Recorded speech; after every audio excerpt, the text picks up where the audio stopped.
பெரியார் பல்கலைக்கழக துணைவேந்தர் மீது கிரிமினல் நடவடிக்கை எடுக்க வேண்டும் என்று ஆசிரியர் தொழிற்சங்கத்தினர் வலியுறுத்தியுள்ளனர். சேலம் பெரியார் பல்கலைக்கழக பொறுப்பு பதிவாளராக இருந்த தங்கவேலு, தமிழ்துறை தலைவர் பெரியசாமி ஆகியோர் மீது பல்வேறு முறைகேடு புகார்கள் எழுந்தன. இதனால் பதிவாளர் தங்கவேலுவை கடந்த பிப்ரவரி மாதம் இறுதியில் பணியிடை நீக்கம் செய்ய உயர்கல்வித்துறை அறிவுறுத்தியது. ஆனால் அந்த உத்தரவை மீறி பதிவாளர் தங்கவேலு பணி ஓய்வு பெற துணைவேந்தர் ஜெகநாதன் அனுமதித்தார்.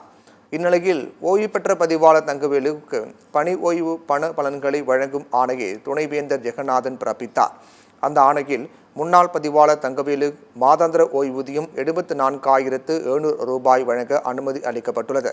எனவே அரசு உத்தரவை மதிக்காமல் முன்னாள் பதிவாளர் தங்கவேலுவுக்கு ஓய்வூதியம் மற்றும் 50 லட்சத்துக்கு பண பலன்கள் கிடைக்கும் வகையில் நடவடிக்கை எடுத்துள்ள துணைவேந்தர் ஜெகநாதன் மீது கிரிமினல் நடவடிக்கை எடுக்க வேண்டும் என்று ஆசிரியர் தொழிற்சங்கத்தினர் வலியுறுத்தியுள்ளனர்.